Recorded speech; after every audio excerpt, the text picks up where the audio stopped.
नमस्कार दोस्तों। बिहार की राजनीति अलग लेवल पर जा रही है।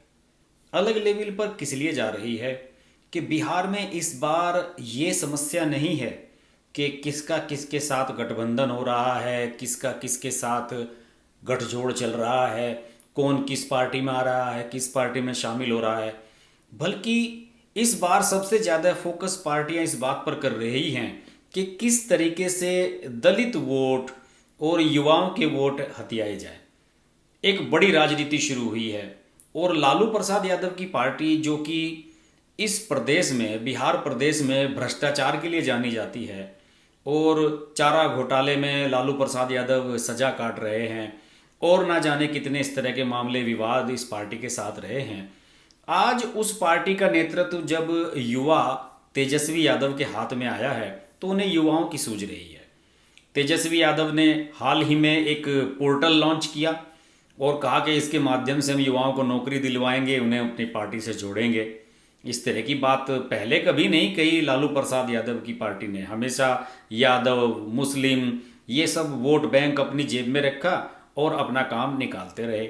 लेकिन अब चुनाव नज़दीक आया और लग रहा है, लालू प्रसाद यादव के बेटे को लग रहा है, जो थोड़ा सा नई सोच के मुझे लग रहे हैं तेजस्वी, उन्हें ये लग रहा है कि इस बार वोट आसानी से नहीं मिलेंगे और केवल कॉम्बिनेशन बनाने से ही बात नहीं बनेगी, क्योंकि बीजेपी और नीतीश कुमार फिर एक हो चुके हैं। तो ऐसे में कुछ आउट ऑफ बॉक्स नया करना होगा। यही वजह है कि उन्होंने अब युवाओं के बारे में सोची है। दूसरी ओर नीतीश कुमार को देखिए, नीतीश कुमार ने कभी इस तरह की चीज़ों को फोकस नहीं किया और उन्होंने अब दलित वोटों को फोकस करने के लिए एक नया जुमला फेंका है। उन्होंने कहा है कि अब बिहार में किसी भी दलित की हत्या होगी तो उसके परिवार के एक सदस्य को नौकरी दी जाएगी। इस तरह की बात तो पहले कभी नहीं कही उन्होंने। और उनकी इस बात से सबसे ज़्यादा परेशानी हो रही है चिराग पासवान को।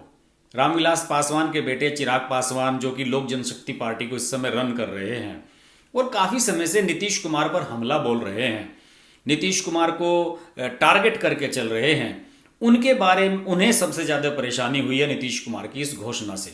और नीतीश कुमार को उन्होंने एक लेटर लिखा है।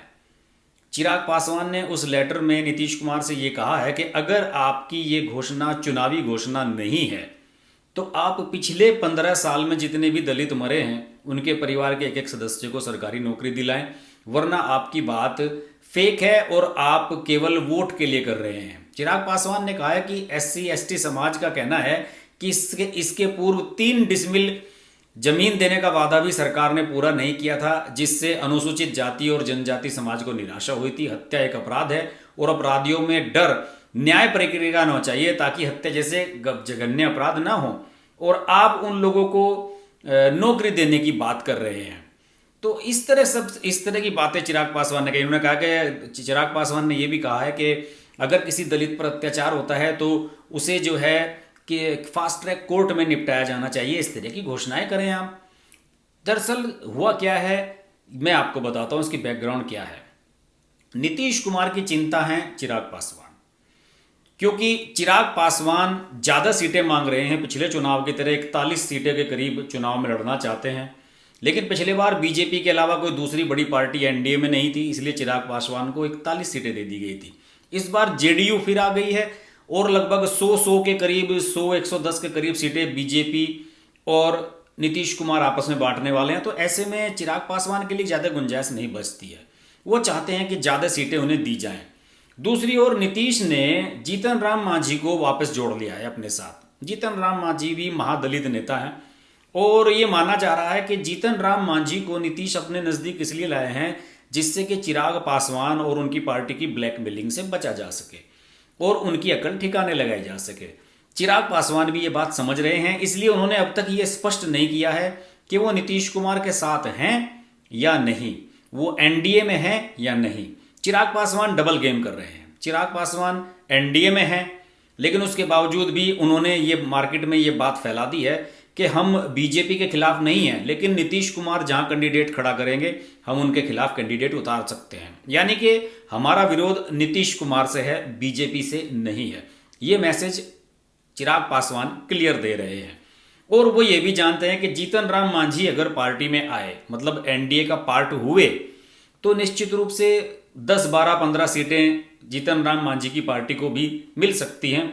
और ये जितनी भी सीटें मिलेंगी ये कटौती होगी उनके हिस्से से, यानी कि चिराग पासवान के हिस्से से ये पार्ट जाएगा जीतन राम मांझी को।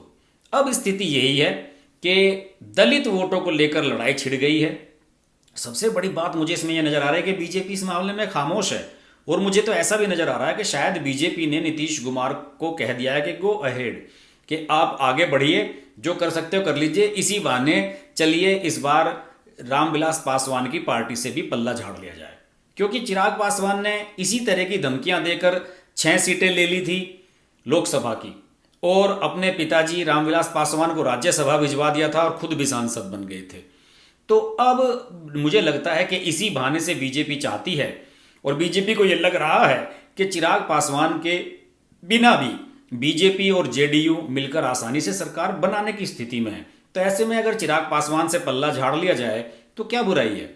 बीजेपी ने दूसरे स्टेट्स में भी ऐसा किया है, शिवसेना से किनारा किया है, और अब आगे अकेले ही चुनाव लड़ने की योजना बना रही है। इसके अलावा पंजाब में अकाली दल से किनारा करने की कोशिश कर रही है बीजेपी, और किसी भी तरह से अकेले वहां चुनाव लड़ने की कोशिश कर रही है। तो अगर बिहार में इसी बहाने से चिराग पासवान या उनकी पार्टी लोक जनशक्ति पार्टी से पीछा छूट जाता है बीजेपी का, तो इसमें बीजेपी को आने वाले समय में फायदा ही होगा। बीजेपी का इससे ज्यादा विस्तार होगा और उन्हें चिराग पासवान की खुशामद नहीं करनी होगी। और शायद यही वजह है कि नीतीश कुमार फुल कॉन्फिडेंस के साथ हैं और वो हर संभव कोशिश कर रहे हैं कि दलित वोटों को अपनी ओर कर लिया जाए बिना चिराग पासवान की मदद के। बहरहाल बिहार का चुनाव नवंबर में होना है, नवंबर से पहले पहले विधानसभा का गठन होना है, और अब सब कुछ प्रक्रियाएं तेजी से चल रही हैं, पार्टियों के गठबंधन तेजी से हो रहे हैं, सीट शेयरिंग की बातचीत हो रही है। इस पर हम लगातार नजर बनाए हुए हैं। आप हर्ष की बात लाइव से लगातार जुड़े रहिए। बिहार के सबसे बेस्ट अपडेट्स मैं ही दे रहा हूं। आप मेरे वीडियोस देख सकते हैं। बिहार की मैंने एक अलग से प्लेलिस्ट बनाई है जिसमें बिहार के सारे वीडियोस मैंने डाले हैं, आप उसे भी देख सकते हैं। देखते रहिए हर्ष की बात लाइव। नमस्कार। अगर आपको हमारी वीडियो पसंद आई तो वीडियो को लाइक करें, चैनल को सब्सक्राइब करें और नोटिफिकेशंस के लिए बेल आइकन को प्रेस करें।